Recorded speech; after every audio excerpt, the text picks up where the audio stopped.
Today I'm going to talk about two kinds of spontaneous psychic dreams. First, I'm going to give some examples from the Telepathic Dream Group, and I was only in it for 4 years of the 7 years. Then I'll touch on dreams and visions people had before 9/11 that they sent to the ASPR. Next slide. When Montague Ullman was president here, he started a dream group at the ASPR to look at psychic dreams in real life, looking at natural ways ESP might happen when it wasn't limited by an experimental setup. The group lasted 7 years, and I was in it for the last 4. Small group met once a week. We wrote down our dreams during the week, and we made copies for each other to read. When we met, we looked for psychic connections between our dreams in each other's lives, and sometimes later we also noticed things in the future that related to our dreams. I'm just going to show you the dreams I had when I first entered the dream group. Next slide. The first time I went, it was a trial run to see if I was a good fit for the group. I wasn't very prepared. I'd only brought one dream from the night before. It was a food dream. In the dream, it was food and fish stores, 4 men with swords, the 4 musketeers, all speared the same red fruit. I had to make dinner. I was cutting up vegetables. I cut a carrot in 4 pieces, white and sweet potatoes. I had some trouble measuring barley. And then someone brought in a bucket of ice water. There were also themes of disappointment. I was worried about wilting flowers. I didn't like the fish store. There was an incompetent Batman. When the bucket of ice water appeared, I thought of asking Batman to put it in the refrigerator, but figured he wouldn't be able to. Robin was disappointed with Batman. One of the 4 swordsmen who speared the fruit said sorry about being clumsy with the sword. In that first dream group meeting, someone said the dream meant something to her. She said she had to make dinner the night before my dream. She had cut up vegetables to make vegetable tempura. She used a new recipe which didn't use ice water. She said she usually used a bucket of ice water for vegetable tempura to get the vegetables very cold first. The tempura didn't work out too well without the ice water. She was disappointed, sorry she hadn't used the ice water. What my dream and her life had in common, making dinner, cutting up vegetables, and disappointment, are all common things that could be coincidence. But the bucket of ice water is interesting. Before hearing her association, the bucket of ice water was an odd intrusion in the dream that made no sense to me. Her association would never have occurred to me. It was outside my experience. I never made vegetable tempura, never heard of using ice water for it. The image of the bucket of ice water appeared in my dream looks like a psychic link to her disappointment with the new recipe, missing a bucket of ice water the night before. In the dream, I am worried about wilting flowers. Her vegetables wilted when she cooked them without the ice water. 4 keeps repeating in this first dream. The 4 musketeers cutting the carrot in 4 pieces, the 4 spears in the single fruit, and there were now 4 women in the dream group, counting me. Did the dream suggest we were the 4 musketeers with Monte as our D'Artagnan? All for one and one for all might be one way to characterize the telepathic intimacy we were attempting to explore. Next slide. My second week, I had 3 dreams for the group on consecutive days, the days closest to the second meeting, culminating in what was almost a shared dream between me and Monty from the morning the day the dream group met. And the first one, Tuesday, I dreamed about a racehorse 6 hands high. We were going to enter him in a race. There were 2 people who were either brother and sister or an entertainment team like a circus act. An announcer said to get them for a show. Just then one of them happened by, entered the race. When I first saw this couple, they were in a large room with beat-up tables and chairs, and areas splattered with water on the gray concrete floor. A hotel lounge. A mess because people had been fighting. The man and woman, dressed like circus people, went up the staircase to their room. There was some long, tedious task. It involved one at a time. After reading this dream, a woman in the group said that in her real life, since we'd last met, her friend had said to her, "I lost my brother and sister clown," and had asked her to be a partner in a clown act. It was the time of gas shortages, and there were very long lines of cars waiting to buy gas, one at a time, with drivers' tempers sometimes flaring during the wait. She agreed to join the act, and the 2 of them dressed as clowns and did shows by the roadside to entertain the motorists sitting in the long lines of cars waiting for gas so the drivers wouldn't get so angry and frustrated. She also mentioned that she worked in a hotel for ex-mental patients who were always having fights in the lobby and breaking the furniture. There were never enough chairs in the lobby because of the fighting. She had just had to order 6 more tables and chairs because of a commotion. The lobby was a large room, the furniture was beat up, and the floor was concrete, just as in my dream. The number 6 of the height of the racehorse, which is 6 hands high in the dream, matched the number of 6 tables and chairs she ordered in real life. Both her real-life stories might be seen to be to lend a hand, the horse was 6 hands high, as a helping, calming influence. The brother and sister clown in real life is very close to the brother and sister entertainment team, like a circus act in the dream. And the beat-up furniture in the large hotel lounge with gray concrete floor and a mess because people have been fighting is almost exactly the same in the dream and life. The clowns in real life are clowning to change the irritable mood and stop the fighting that was breaking out among the motorists in the gas lines. And there is more fighting to be stopped in the lobby of the hotel. Her real life had both the clowns entertaining the motorists in the lines and replacing furniture after fighting in the lobby, which were 2 different ways she was trying to help calm and take care of angry people. The dream ends with a reference to a tedious one-at-a-time task. Corresponds to the idea of waiting in a very long line for a one-at-a-time gas fill-up at the end of a tedious wait. The brother and sister clown matches the 2 people who were either brother and sister, like a circus act. The juxtaposition of the pair of images in both dream and life, the clown and the beat-up furniture in the hotel lounge with gray concrete floor where people have been fighting, is unexpected, rare, and surprising, and highly likely to be a psychic interaction between my dream and her life. Next slide. On Wednesday, I dreamed Herb Schulman, a mathematician I knew, was with some black-haired woman. They were sitting in a sort of rowboat or canoe. Something about 2 enormous cigarettes full of time, T-H-Y-M-E. One of the women in the dream group with black hair, who looked a little like the dream woman, said she had met her cousin the day before this dream. Her cousin wanted to fix her up with a blind date with a guy named Herb Schulman, a different Herb Schulman.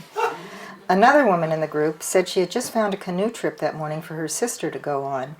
The third woman dreamed the night before about a cigar to pass the time. If this is a psychic connection and not a coincidence, the wordplay joke, pass the time and pass the time, T-H-Y-M-E, stretches between 2 people's dreams and could only be enjoyed as a joke because the 2 dreams were going to be read together side by side in the future by both dreamers. This brief dream seems to have connections to all 3 of the other women in the group at the same time, as if I wanted to show all of them at once that I belonged with them. Next slide. These are 2 very ordinary dreams that only became interesting because we shared them in the dream group. Taken together, they suggest an extraordinary connection between Monty and me while we were both asleep the night before my second dream group. In my dream, we, women and kids, including a friend and her daughter, were trying to get on a bus. I saw a bus coming, ran and jumped on. It was going the wrong way. I was fishing in my purse for money, hadn't paid yet. We got off the bus, got a bus in the other direction.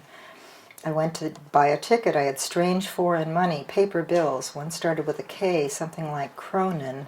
I gave the driver a choice of different colored bills. The bills were larger than normal. He took one that I thought was the biggest denomination, maybe like a 20. He gave me some bills back, then some nickels and dimes. In Monty's dream the same night, Lucy and I and her friend are in a taxi. Lucy was his daughter. The fare was $20, and I was looking at my bills, trying to get 20 together in 5s and singles. I finally decided to give him 4 5s and a $1 tip. The money seemed smaller than usual, colored money. Something about having gotten wrong directions. So in the first dream group I ever attended, which was the week before, Monty had mentioned that in real life some Swedish kronor had been stolen from his house that week and later recovered from the thief. In my dream the next week, the strange foreign-colored money called Cronin is the clue that the dream has something to do with Monty. I'd never been to Sweden, I didn't know Swedish money, and in the dream I didn't quite remember what the currency was called that I heard Monty talk about. I dreamed it was called Cronin rather than Kronor. And you can see the list of correspondences in a taxi and a bus with others, including daughter, including friend's daughter, trying to get the fare together, fishing my purse for money, looking at bills, gave driver a choice of different bills, 5s and singles to make 20s, smaller ones in 20, colored, both have different colored money. In his real life, kroner were stolen, mine was called Cronin. Money for the fare, money smaller than usual, money larger than usual, smaller bills to make 20, 20 to get back smaller bills, fives and singles, nickels and dimes, got in wrong directions, going in the wrong direction. We're both traveling somewhere with others in a group, including a daughter. Both of us try to pay the driver. Both of us look for our money, trying to figure out how to pay the right amount, with bills that are unusually colored and the wrong size. We're both concerned about going in the wrong direction. Look at the symmetrical differences as well as the similarities between the two dreams. I was only a student, and I'm on a bus. Monty, a professional at the height of his career, is in a taxi. For me, the money was larger than usual. For him, the money was smaller than usual. I don't understand the money and let the driver choose a bill for me. I have no control. He chooses which bills to give to the driver. He has control. I give a 20 to get back smaller bills. He gives smaller bills to make 20. In his dream, there are fives and singles. In mine, there are nickels and dimes. The symbolism of money can be about status, power, or position in life. His dream shows a higher status, and my dream shows a lower status, which is exactly what our relationship is in the group I just joined. I was there to learn from him, and he was there to teach me. He understood dreams and could choose what might add up correctly, and I didn't know enough about dreaming to make informed choices. I had to let the driver choose the right bill. I want to say that psychic intrusions into dreams may happen for more than one reason. Specifically, people may be somehow important. In these dreams, when I started going to the dream group, I may have wanted unconsciously to psychically scan the others in the group to show that I belonged there. Another reason, but maybe more important, psychic imagery entering a dream may be used as building blocks to construct dreams as metaphors to reflect current unresolved issues, problems, or concerns, just like day residue from the day before a dream can be used in dream formation. Next slide. I started to notice things happening that I remembered from a dream I typed in the past, and I wrote notes in the pages of my typed dreams when these future events seemed related to a past dream. Next. Here's an example. Marcia was part of a group I went to once a week. I never dreamed about her before or since, but one night I had a dream. There was a tall girl with glasses who was a parachute jumper going up to jump. She made me think of Marcia. About a month later, I heard Marcia say she had just gone up in a plane to parachute jump. I was startled. I asked her when she first thought of doing such a thing. I wondered if I'd somehow heard her talking about the idea before I dreamed it. She said she just met a man who had invited her to go up with him over the weekend. I pulled out the dream and showed everyone. Marcia went up in a plane to parachute jump 24 days after I dreamed about it. She never imagined parachute jumping until 10 days after my dream when she met someone who suggested she come up to try it. I had the typed dream with me when I heard her story. Next slide. I kept notes of these precognitive experiences for the 4 years I was in the dream group, writing my dreams down every day. And in 50 months and 943 dreams, I had 96 examples, which was about 10%, that were precognitive. I used 2 criteria to call the dream precognitive. At least 2 unusual elements that are not usually found together happen in both dream and future. For instance, Marcia and parachute jumping were both unusual. Neither appeared in any other dream in the 4 years, and they aren't usually found together. The future event must be completely unexpected. Inference or likelihood of guessing the event had to be excluded. For instance, if someone is sick and they die, it might not be completely unexpected. Next. So I noticed most of the future events happened soon after a dream, but some didn't appear until a lot of time had passed after the dream. I plotted the number of future events that happened as the time from the dream increased, and found this very regular fall-off. Most happened within a day of the dream, but some happened far in the future, with fewer and fewer as more time passed from the dream. I found that this pattern has always been found if you look at other collections in the literature. I thought the fall-off over time might be just an artifact of forgetting old dreams and maybe only noticing the future events that matched closer in time before a dream was forgotten. We call it the memory artifact hypothesis. But I had a way to check whether this was the reason for the fall-off. Because I'd been typing my dreams and getting so excited by the psychic correspondences I was seeing, I carried my typed dreams around with me for months and showed them to anyone who would look. I was so amazed at the ESP I was seeing. So I had about 3 months of very overlearned dreams because I kept reading them over and over.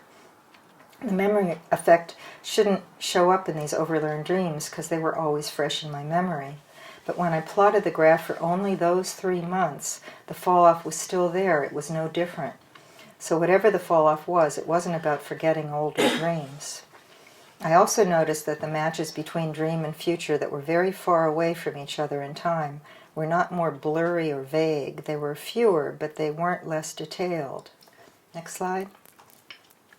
So I realized that one idea that could explain the fall-off was if there were points in time where possible futures split off and we saw various possible futures, but only one timeline would actualize for us as we travel up the branch, there would seem to be fewer and fewer pre-seen things on our timeline because our view had been like a fan through the possibilities, like climbing a branching tree where you may glimpse many branch ends ahead of you but only get feedback about the one path you end up on.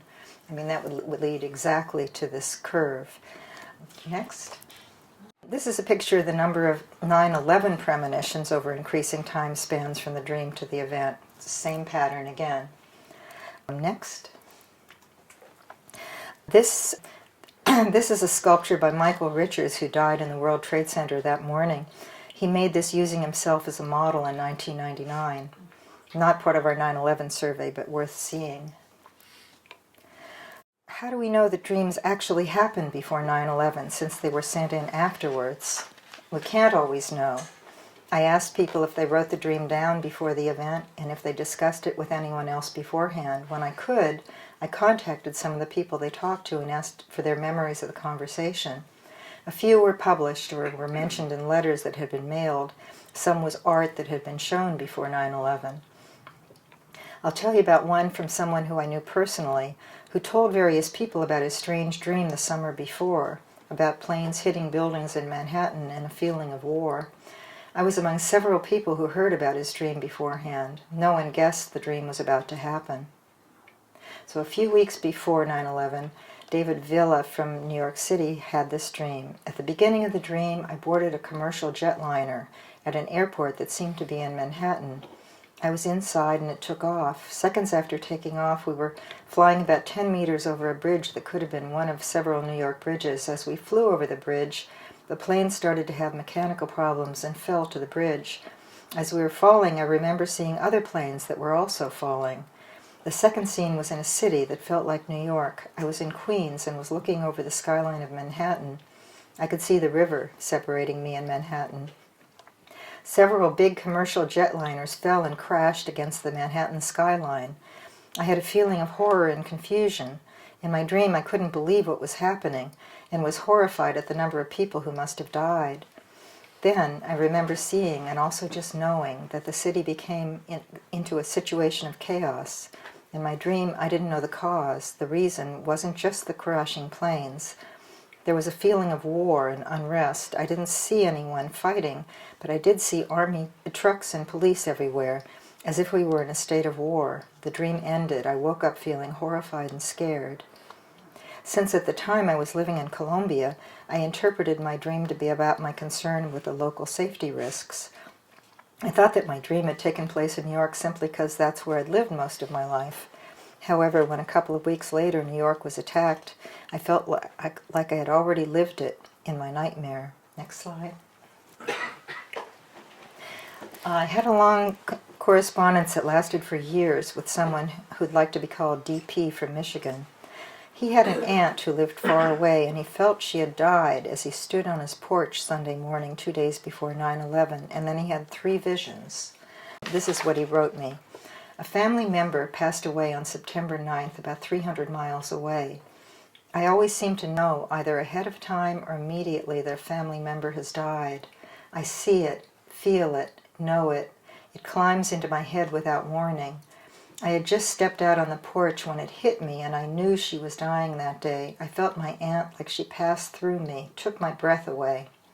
I placed my hand on a post to steady myself when I saw 3 images: a silver rocket hitting the World Trade Center, the Pentagon in flames, and the White House standing untouched with the flag flying. I remember saying right out loud, "Why do so many innocents have to die?"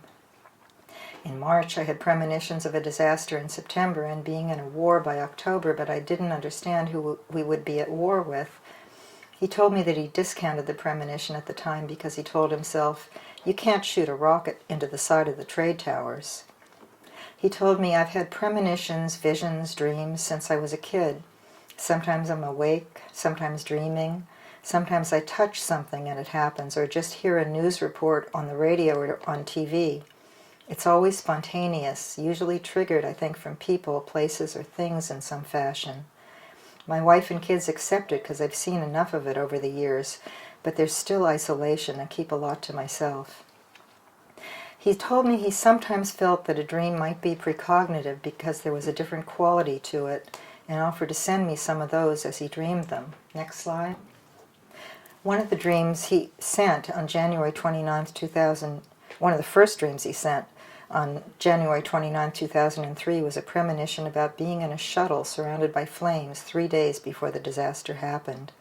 In his dream, he said he was on the space shuttle looking at the planet and it was in flames. Everything I could see was on fire. 3 days later, on February 1st, 2003, the space shuttle Columbia disintegrated over Texas and Louisiana as it re-entered the Earth's atmosphere, killing all 7 crew members. He told me more about his shuttle dream.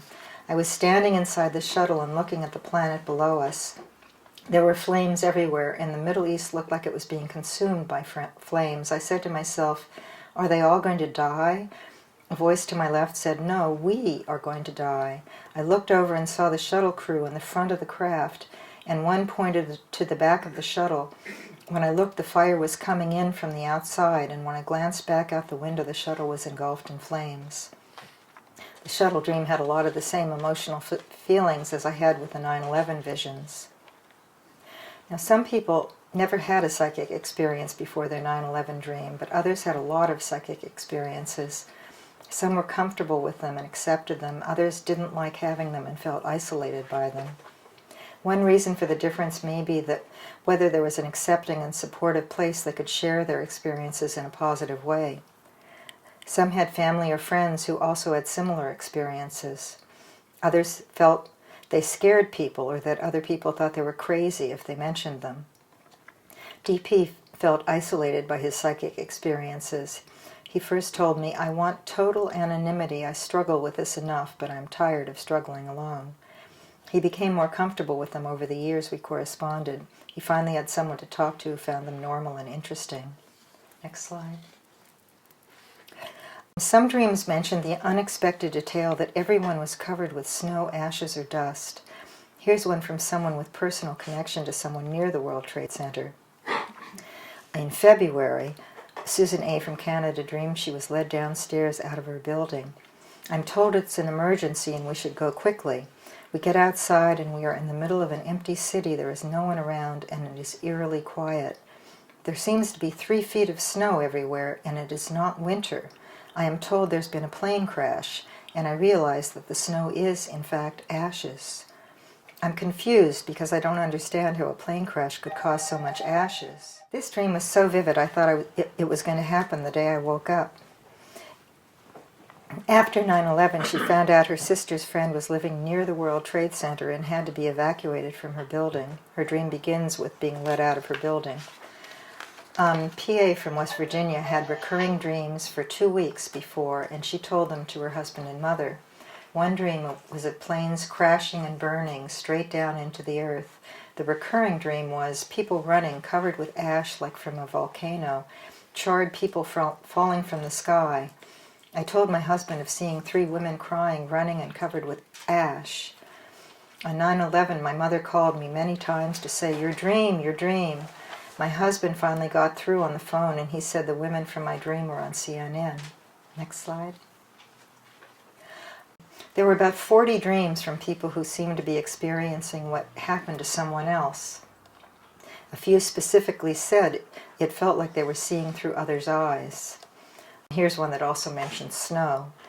Somebody from Illinois said, "Often when I dream, it is as if I can see through someone else's eyes." 3 days prior to 9/11, I dreamed I was in a city surrounded by skyscrapers. Something like huge gray snowflakes were falling all around me from the sky. I realized that it was ashes. I was led to an area where all around me were dead people in body bags. After that, all I remember is overwhelming grief. Here are some more. A mother wrote about the repetitive nightmares her daughter had for months before 9/11. She said, "My young daughter's best friend was on one of those planes on 9/11. Starting in about May or June, my daughter started having terrible dreams. For years she'd been prone to night terrors when she would wake up terrified but not remember having woken up. But these dreams were different. These dreams were the same each time, and she remembered them. She woke up completely terrified after each one. It would take many minutes to calm her down. They occurred every 2 weeks, sometimes more often. By the middle of July, I began getting concerned. I asked her about them. She told me she felt like she was being crushed. Suddenly, I had an overwhelming sense that something terrible was going to happen. An image of an airplane fleeted through my mind. I was convinced that she was going to die on an airplane or a car or something else. The dreams went on. She had the week before September 11th. They've never recurred. Gradually, she lost the sense of fear that was pervading her life. She began to go to her bedroom without someone accompanying her. She sleeps easily now. It took a couple of weeks before I realized the dreams had ended. About a month after that, sometime in October, we talked about them. She remembered them vividly, but I feel sure she has never made a connection with the September 11th events. In her dream, she remembers being in a group of people. She couldn't tell where. The group was the same each time.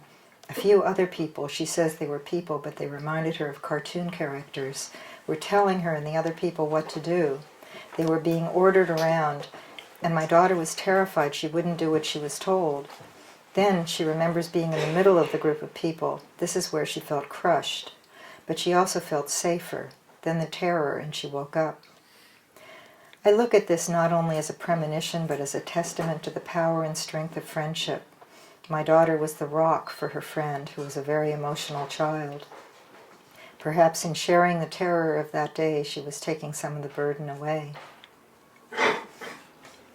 Master Sergeant William F. Farrar, USAF, Ramstein Air Base, Germany, he wanted me to use his full title, said, "It was Sunday the night prior to that Tuesday's disaster that I woke up from the following nightmare. I was standing, body pressed and partly hunched down against a copper-plated and large glass window facade. At the corner of the building, peeking around the corner, I could see a large courtyard and one of the large trade tower buildings rising up through grainy, gray-black haze. Just then a woman pulled up to the curb in a large new SUV. I was about to run when I saw that she was about to get out of the car. I stayed to shout at her to get back inside the vehicle, since there were fragments of stone flying, whizzing by horizontally, the speed of bullets, and hitting all around us. It was then that I looked up and saw the boiling black cloud rushing toward me and thought, 'Too late, I'm dead, no chance to outrun it.' I woke up in a sweat and told my wife about it first thing that morning." He added that the dream he felt in the dream he might have been a New York City police or fireman on the ground when he shouted, "Get back inside the vehicle." A woman wrote that she woke up screaming 2 days before 9/11. She told her husband she dreamed she was choking in black smoke, feeling a combination of running, being shoved, and falling, with hundreds of other people in a stairwell, everyone screaming. She knew she was somewhere floors above the ground, but not somewhere she'd been before.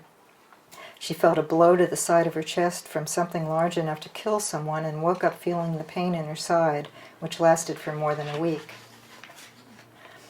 KM from Phoenix described many fragmentary dreams over 2 years, and he said, "One thing that I've come to realize is that although at first I thought it was me in these dreams, I now think that somehow I was looking through the eyes of somebody else. I had dreams of the World Trade Center tragedy for 2 years, several fragmented dreams. They began with a simple dream of being on top of one of the towers on a beautiful, clear day and feeling the exhilaration of being up so high. The next dream I had, I was again on top of it or near the top. I was with someone else and we were jumping off the tower. The dream ended just before impact. The other dreams had to do with either being on a plane that was in turmoil prior to crashing or witnessing a plane crashing into a tall building. The most vivid dream I had seeing a plane crash. I was in a bay or river next to what appeared to be Manhattan, close to Ellis Island. I looked up to see a large plane crash into one of the towers. Another dream, being on a plane prior to it crashing. There's turmoil about the plane when I got up and approached the cabin in time to see the plane crash into the ground. Another dream has me inside the lobby of a building. I'm looking outside to see the destruction, almost as if an earthquake was occurring. There's debris falling from the sky, and the people outside are in panic. I'm talking on my cell phone, trying to contact my wife, but the dream ends abruptly. These dreams did not have any sequence to them. They were very fragmented. After 9/11, the pieces seemed to come together. I haven't had any similar dreams since. Scott Scribner from Long Beach, California woke agitated from a vivid and alarming dream 3 days before 9/11. He says, in the dream I was in an unfamiliar office with coworkers I did not recognize. Suddenly the office shuddered violently. All present began asking what had happened. I asked, did we just have an earthquake? After some time passed, the office lurched sideways and began to fall. I went to the window and looked out to see that we were above a very large city. I turned to someone who had a telephone and said, this is it, we're gone. Please tell my wife I love her. Another had a vivid, horrifying dream almost a week before. Saw the two towers, saw people on the plane through the eyes of a hijacker. Felt fear everywhere, feeling the speed of the plane. Hardly had time to think before hitting one of the towers.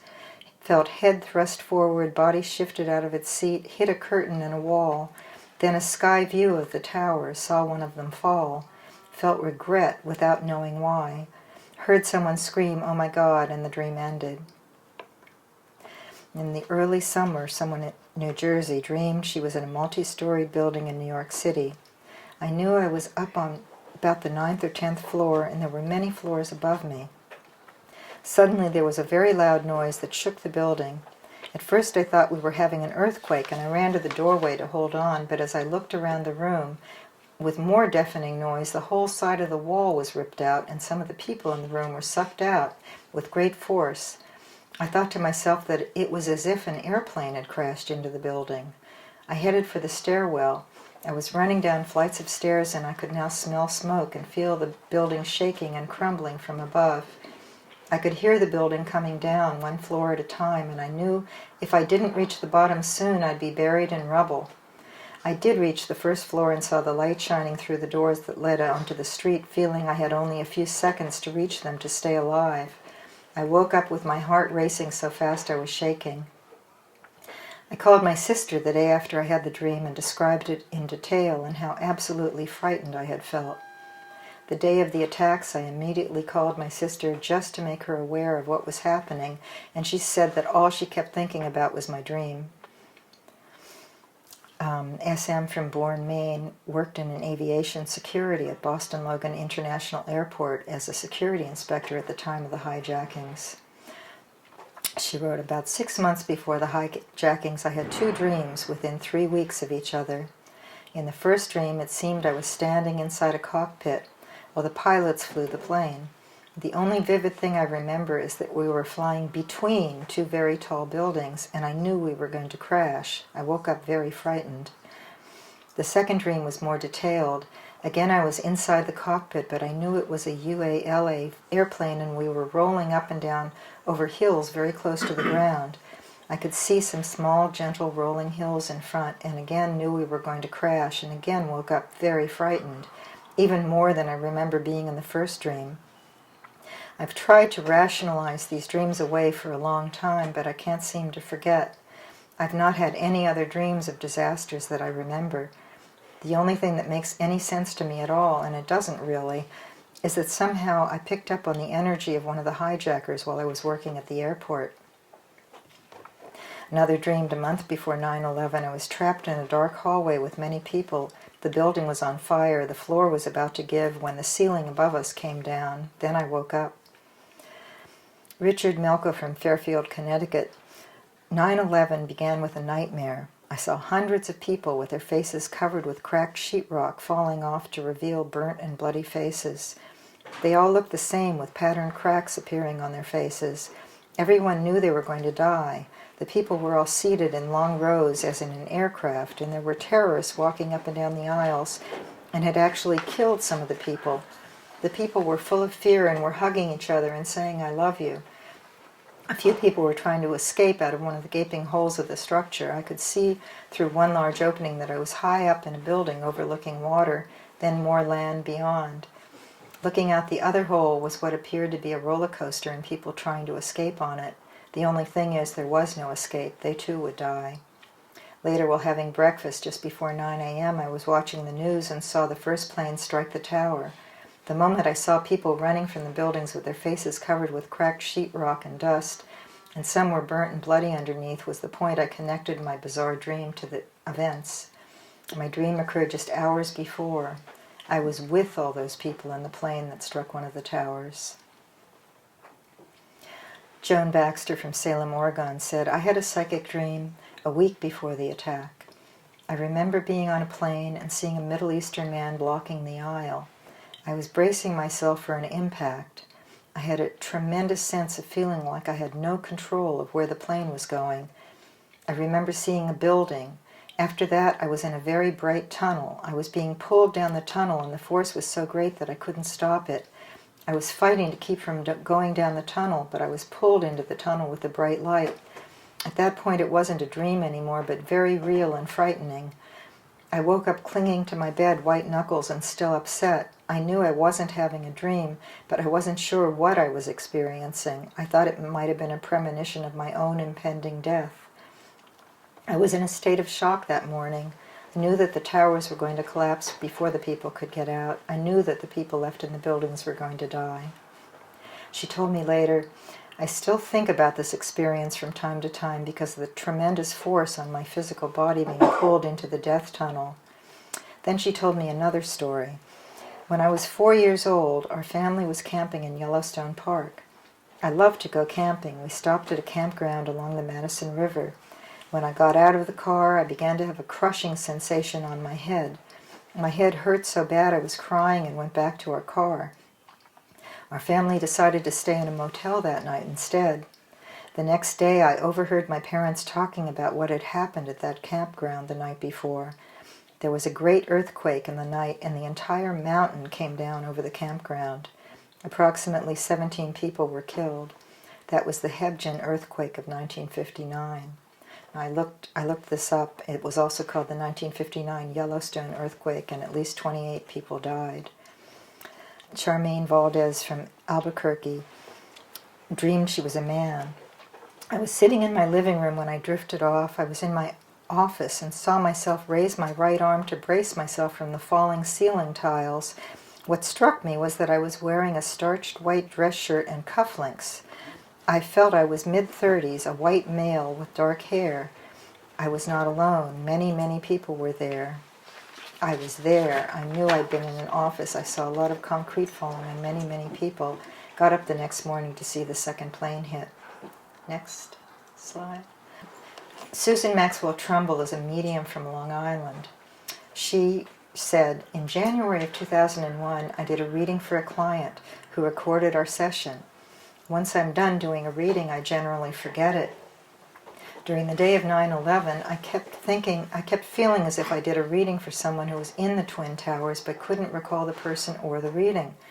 That evening at 6 p.m., I got a call from someone who, without introduction, said to me, 'You told me I'd be safe. You told me I'd be safe.'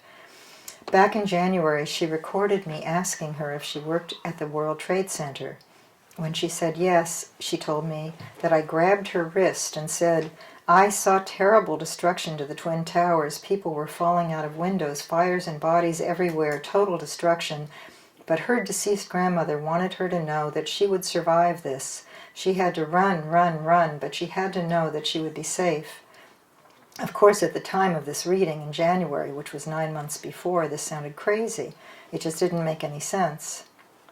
On the morning of September 11th, my client was coming out of the subway and entering her building. Now, if I have this right, she entered the building just as the plane hit Tower 1. In the chaos of the moment, people were walking around wondering what to do when the other plane hit Tower 2. As she left the building, there were flaming debris, machinery, and people everywhere. According to my client, suddenly the reading we had back in January clicked in.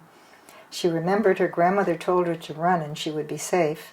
She told me that as she began to run as fast as she possibly could, she felt as if her grandmother's presence was with her. She ran and ran all the way to Little Italy. At the end of the conversation I had with her, my hair was standing on end. I totally forgot the reading until she reminded me of it the evening of 9/11. So I contacted the client, whose name was Corin. She confirmed it. Corin first went to Susan for a reading after the death of a friend to see what would happen. Before she even sat down, Susan started speaking about her deceased friend who saw Corin's future.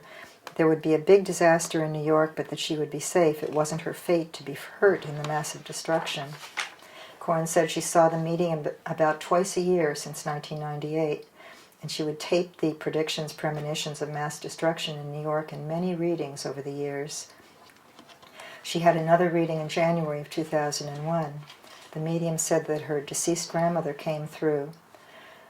My grandmother saw me running through disaster and destruction. She described it like it was a movie. She saw my grandmother hold my arm and that she would be with me during this time like a guardian angel who would guide me out to safety. September 11th came. Corin worked in Building 4 attached to World Trade Center 1. She came in from the subway that morning to find agents screaming to get out of the building. No one knew what was happening, and there were crowds trying to get up the stairs, but people at the top were frozen in shock from what they were watching. By the time she pushed through and got to the top, the first plane had hit. There were people falling and jumping out. She thought the top of the building would topple and fall on them, so she started running as fast as she could. She still didn't know what was happening. Tried to call her office, but no answer. Finally reached a friend to try to find out, but it wasn't on the news yet. The second plane hit, and it sounded like a bomb.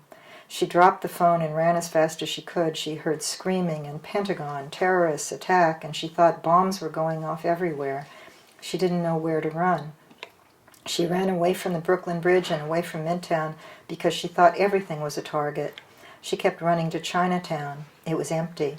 She remembered that when she was young, her father would take her into barber shops in Chinatown where there were old payphones in the back. She found one. It didn't work with money or a credit card, but miraculously it put her through to her family with a collect call. She found out what was happening then. People watching the news knew more than the people who were there. She thought she was going to die. She tried to find a church. Couldn't, so she kept running to Little Italy, where she sat in a cafe for 5 hours.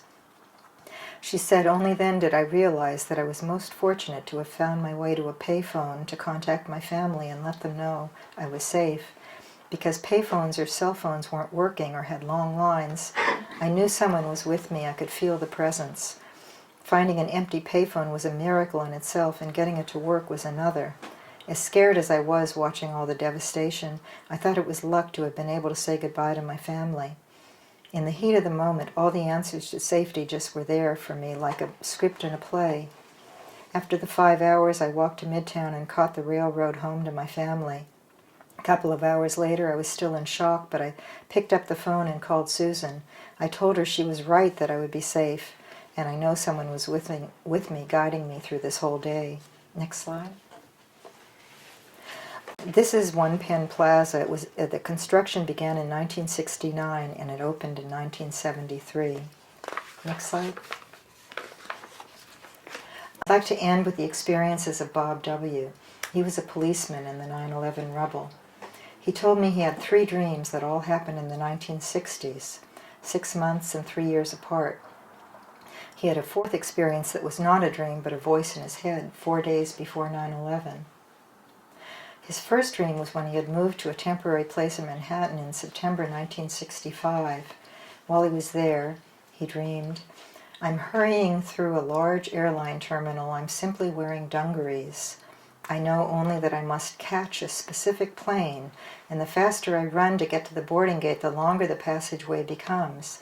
Like a special effect in a movie, the terminal increases in length in proportion to my effort. Finally, I can just see part of the plane as it starts to taxi away. I take a good look at the tail of the plane.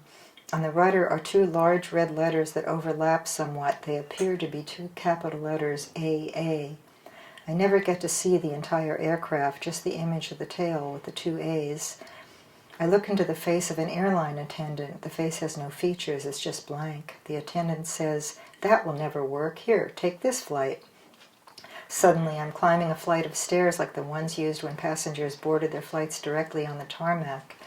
As I climb, I can only see the tail section of the plane as I'm about to board.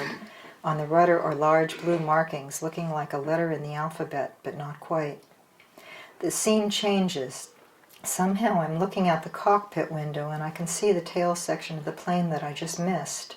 Suddenly it disappears into what appears to be a silver grid of some kind. Just before I wake up, all I can see is a bright orange light. I wake up in a cold sweat.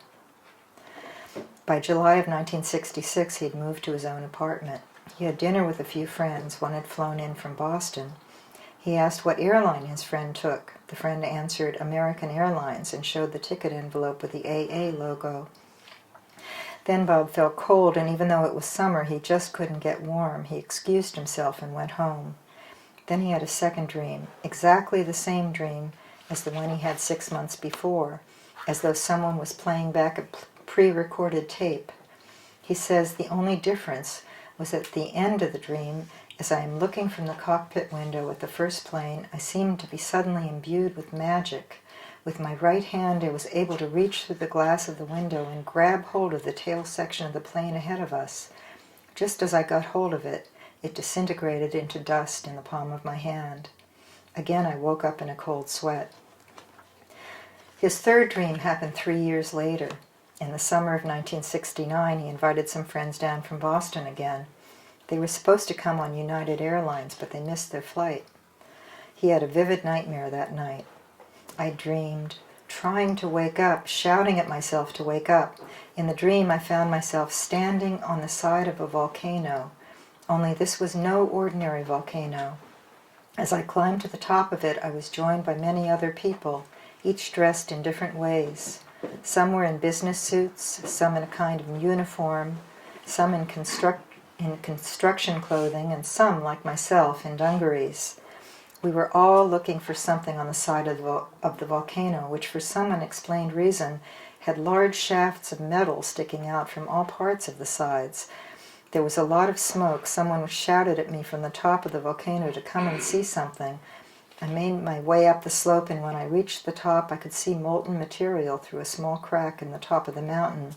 I could not see if it was lava or what. I just couldn't make it out. All at once, the scene changed to black and white. Everything now appeared in black and white, and it was snowing. I asked someone, "How could it be snowing in the summertime?" and received no reply. I then find myself walking in a curved alleyway that is not like an ordinary alleyway, but is paved in brown marble, highly polished. I look up and see the image of a large grid made of silver and ripped and jagged on the top of it. As I get closer, in one of the boxes of the grid, I see a Venetian blind pulled halfway up and gently swaying in the breeze. I'm wondering how I'm going to get home, as there seems to be no transportation available. As I turn, I am now walking up the wide steps of Plaza. Suddenly, as I look up at the top level of the steps, I see a large frame in black, and within the frame are 3 men in black and white, dressed in business suits, standing silently, motionless, side by side. I wake up feeling very, very cold. I only had this dream once. It never occurred again in any form or part. Then his concluding experiences 30 years later. Friday, September 7th, 2001, I had finished work for the New York City Police Department. The new bike path from the Battery to George Washington Bridge was complete. I decided to ride the entire length of the new path. As I approached the World Trade Center, I looked up and the view was spectacular. I thought, I must bring my camera on my next ride to photograph this. At the same time, I heard a voice inside, and I never hear voices in my head. The voice said, "This will not be here for that." Then later, "This will all be destroyed." Without thinking, I replied out loud, "That's ridiculous." "It will not be here," was the reply. September 11th, the U.S. was attacked. American Airlines Flight 11 from Boston slammed into the North Tower of the World Trade Center, The last fleeting image of the collision was the image of the AA on the tail of the aircraft as it plunged into the tower. United Airlines Flight 175 from Boston slammed into the South Tower, disappearing into the grid of the building's face with a huge orange ball of flame. He says, on September 13th, I joined a rescue detail from One Police Plaza, and when I arrived at the site, I found myself climbing a mountain of rubble, smoking and made of the shattered beams and columns of the destroyed buildings. There were a large number of people working at the site, many of them dressed according to the job they were doing: construction, investigation, fire rescue, police rescue, etc. When I reached the top, I could see within the twisted steel at the very bottom molten metal from the fires that still raged within. White ash was still raining down, making it seem like it was snowing, as I made my way across a marble surface that was now bounded by the frames of two burning buildings. I looked up and saw what has now become the iconic image of the remaining framework of the lobby and mezzanine level of the South Tower. As I got closer to a portion of the outer framework of the South Tower that had landed close to Church Street, I saw a Venetian blind shade still attached to its broken window, left hanging at about half the window's height.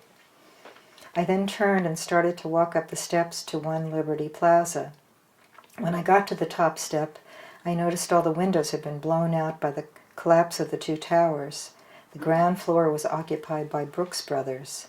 There were 3 male mannequins dressed in business suits and covered in white ash, making them appear to be black and white figures. His first dreams were in 1966, the year the World Trade Center groundbreaking began. Before one of the dreams, his friends had flown from Boston on American Airlines. Before the last dream in 1969, they missed a flight on United. Groundbreaking began in 1969 on One Liberty Plaza. Next slide. I've given some examples of spontaneous psychic dreams in real life, some from the dream group, some from people who had 9/11 premonitions. Some were about familiar people, some about strangers, some were about the future. There are differences between most of the ESP in the dream group and the 9/11 premonitions. In the group, we were trying to see evidence of psychic connections between us. We were a cohesive group with a common focus and interest in psychic events. The group dynamic may have encouraged and even enhanced our psychic focus on each other. It might have helped make us more sensitive or aware of each other. Maybe we became more psychically connected to each other because we wanted it and allowed it to happen. Maybe we were even getting future information about the dreams and stories we were going to read or hear the next week in a kind of loop through time. The people who connected to the 9/11 events had their attention drawn to the enormity of the event waiting for them in the future. They did not want to be connected to it. They did not know about it. It drew their attention to the future moment, maybe sometimes because their future selves were so affected by it emotionally. They did not want to be open to it. It intruded into their dreams and visions without being welcome. Bob W. got glimpses of his own future at an overpoweringly traumatic moment that would happen decades later, and his dreams may have been triggered by hearing the airlines his friends used. Others seemed to share the future consciousness of those who were there, like the young best friends, where one seemed to experience the other's last moments to come until the moment arrived. DP had the visions of 9/11 at almost the same moment he felt his aunt pass through him and knew she had died. The feeling of her death may have opened him to the future deaths soon to come days later. None of those who had 9/11 premonitions wanted them. Some of the precognitive elements from my dreams in the dream group were also just glimpses of the future. It may be that we are connected to the future or possible futures, just as we are connected by memory to the past. My final thoughts are mostly questions. An unanswered question is, what draws attention to these future glimpses? For the 9/11 dreams, it was enormous trauma. For at least some of mine, there were images that were meaningful dream metaphors about my current unresolved concerns. For instance, the very same day Marcia went up to parachute jump in New York, another of my written dreams unfolded in front of me while I was visiting a friend in California. I had dreamed of a kitchen with 2 dishwashers and no stove. I walked into her house and saw 2 stoves and no dishwasher.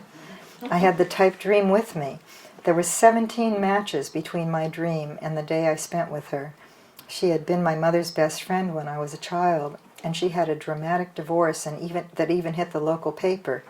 My mother would say, "It's like Peyton Place."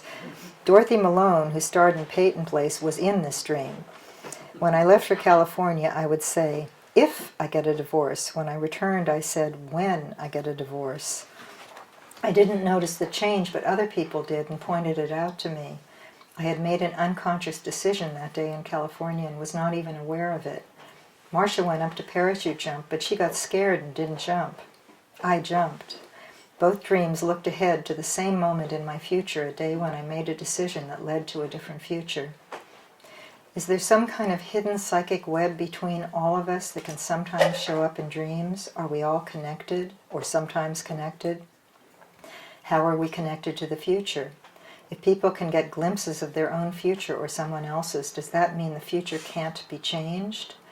Like in A Christmas Carol, when Scrooge asks, "Are these the shadows of the things that will be, or are they the shadows of things that may be only?" This is the old question about free will versus determinism. Can making a choice change what comes next, or is the feeling of having a choice just an illusion? Are there moments where the future can be changed and other moments where it can't? Some people said they felt guilty because they couldn't prevent what they saw. Maybe 9/11 was unstoppable and inevitable. Bob W.'s vivid dream in 1969 had specific details he only recognized more than 30 years later in 2001 when he was in the 9/11 rubble and in front of One Penn Plaza's blown-out windows. He was stopped in his tracks recognizing the images he had dreamed decades before. The images were meaningless when he had the nightmare. He had the dream before the buildings had even been built. The dream only came flooding back to him and became meaningful when he saw the swinging Venetian blind and then the 3 men in black and white standing in front of him, the 3 mannequins in black suits in the Brooks Brothers store covered with white ash. Psychic information can come in dreams or visions, but it is important to remember that even the most psychic people are often wrong. What they see shouldn't be given too much weight unless the future shows they were right. DP, for instance, the man who sent me his dream about the shuttle disaster 3 days before it happened, had many psychic experiences, but he also sent me lots of dreams that he thought might possibly be psychic but didn't happen. He couldn't tell ahead of time which were which, and he knew he couldn't. Some were probably personal metaphors about his life. Maybe sometimes he saw a possible future that never happened because something changed it. A final thought I would like to leave you with is that this seems to be an ability that we all may have.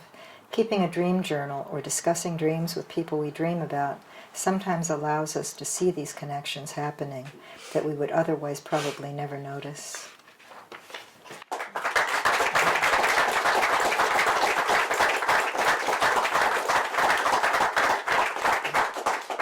So, if there are questions...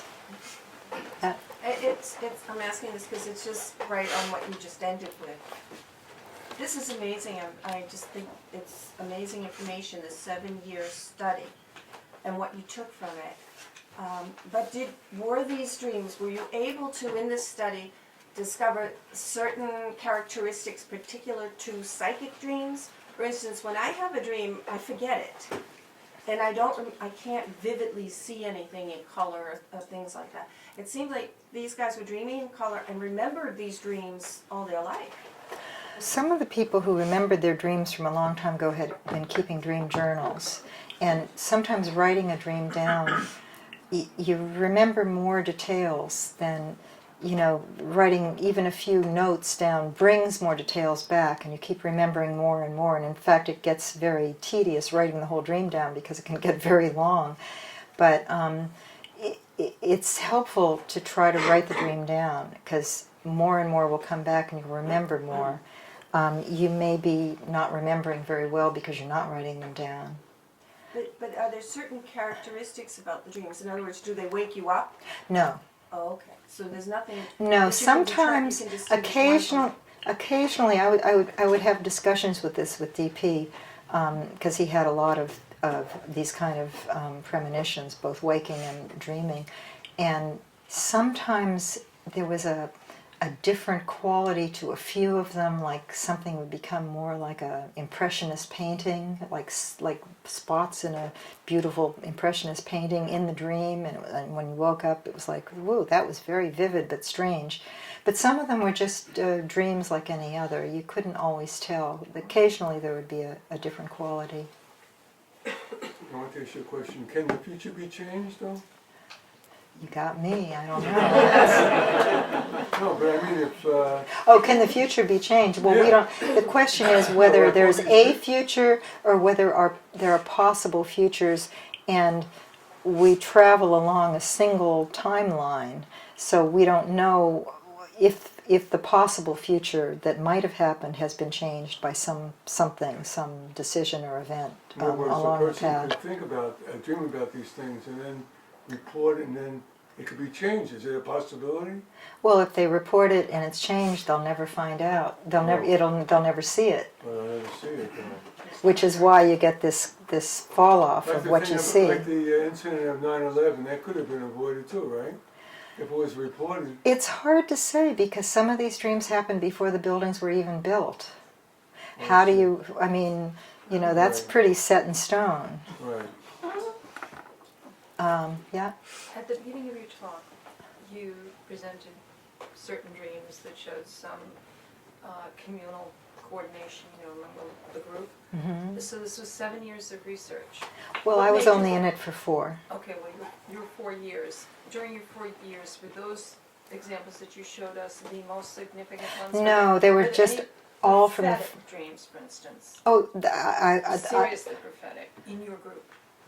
I can only speak for my own dreams in that group, and I wrote a paper about my precognitive dreams, and that's where I got that fall off with time, where some of them were very, very far away. So you But they weren't about public things. They were about personal things, like walking into the woman's kitchen and all these things unfolding. Yeah, I was just wondering if in the 4 years the group had something. Oh no, but all the people didn't have the same precognition about the same event. We were over the years. There were about 14 people who were in and out of that group, and sometimes like the connections would happen between people in the group. Like they would literally hook on to events in each other's lives that were. It was interesting to see these spontaneous connections that developed. But I would say most of the people had some profound dreams, whether they were precognitive or telepathic, like within the group, and then it changed, over a period of time. It was interesting to see how it evolved. Nancy, one of the patterns that I seem to pick up from reading your work and your talk tonight is that in a precognitive dream, the role of the dreamer within that dream is different than the role of the dreamer, say for example, in the studies that you did, and definitely different from the role of a dreamer in what we would call a normal dream. In a normal dream, when I say a normal dream, the mind seems to be playing back a hodgepodge of symbols and images and everything, all of it, which have to do with what's going on in that person's life right now. And people that do, psychiatrists that do dream analysis rely very heavily on that symbology to reveal what that person is concealing or trying to express themselves. That's one kind of dream. In a precognitive dream, what I keep picking up is that the dreamer doesn't have control, that this dream is not about them specifically. They may be involved in what's going on, but they are sucked into an event like playing back a tape. They are witnessing something rather than being the dreamer. And have you picked up a pattern like that? No, not really. I think that a lot of the precognitive stuff is used almost like the past. The future and the past both come into the dream, and they both. You're talking to yourself when you're dreaming. Some of the images from the future are metaphors, just like the things from the past are metaphors, or having to do with something. But some of them, I mean, like like the dreams from far, far away, were, trying to get to your point, about that person's future, something very important that was going to happen in that person's future. Well, what I'm pointing, the difference that I'm pointing out is any of those dreams that I have had, I was a witness in the dream, even though it may or may not have had to do with my future. My role in that dream, my position in that dream, was more as a witness rather than a participant. In our other dreams, we seem to be participating in something that's going on in our life. And what I am looking for, maybe, I'm chasing a tail here, but what I'm looking for is something definitive to say, well, precognitive dreams have the pattern of the dreamer as a witness rather than a direct participant. Well, you're always a participant in your own dream. You're always in the dream. Well, I mean the action of the dream. In the action of the dream, you're always dreaming your dream, and you are the protagonist in your dream. And for instance, the Martian parachute jumping dream, I wasn't just a witness. It had meaning for me. It was something that became meaningful later. But sometimes you pull things from the past, sometimes you pull things from the future that are meaningful or meaningful later, that are something that, it's hard to say how time is structured, whether we're in the present or whether we're kind of spread out. That's something we don't know. Well, some of the studies indicate that we're talking science of the difference between particle theory and well, it's just sort of unknown. That time itself is not a dimension as is portrayed in movies. It is a action and measurement of movement, and space itself. You can't stay in this space and be back in 1959. Right, although because everything is in movement. Although if you are sitting on a photon moving along at the speed of light, you don't have time. You only have space moving. Right, exactly. so I think in these dreams, the quality that seems to come out, what you've expressed as past and present, is the dream itself is really timeless. It takes stuff from all over the place, from the past, the future, the faraway present. It's a common pattern. It's a big salad. Yeah. Any other questions? Yeah. Yeah, it was very interesting, the dreams with the 2001 9/11 event, that an awful lot of them, and that I never saw in our dreams too much, the people were like looking through the eyes of others, or their perspectives were very different within the dream than the normal dreams that you have. And the nightmarish quality seemed to be in a lot of them, which is atypical of most dreams. Right, and a lot of people said that they've never had such a dream, or they don't dream like this, or it didn't feel like a dream, or felt like they were somewhere else. They were someone else. Yeah.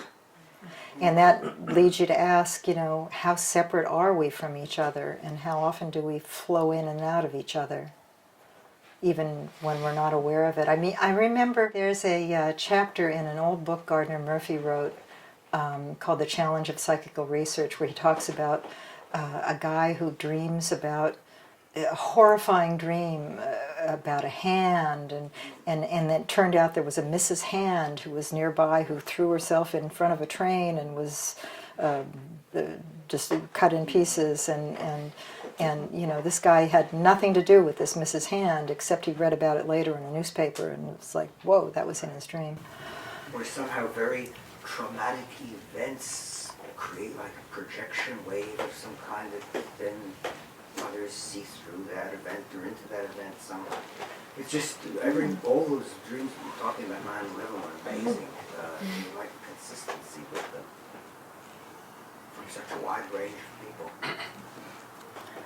It's interesting, and people still continue to call and report precognitive dreams. We've been collecting spontaneous cases and spontaneous reports since the turn of the century. So our archives are full of interesting reports, which you see before World War I, World War II, we've never been able to do the massive correlation that we would like to do. But it would be interesting to do something like that, like to look at, world trauma and see if in fact there was a preponderance of premonitions before those events.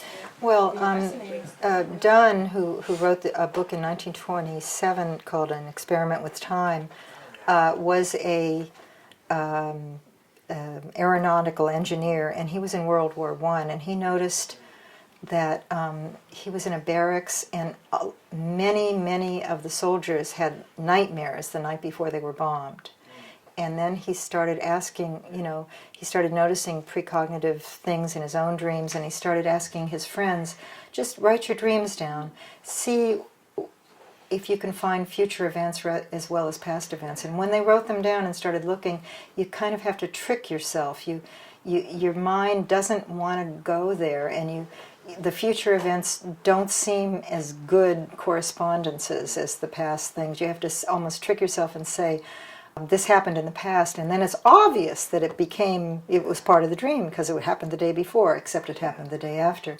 And he had a whole bunch of people do that experiment, and they all found that they could do it when they tricked themselves in this way. Future residents. Yeah, future day residue, exactly. Yeah.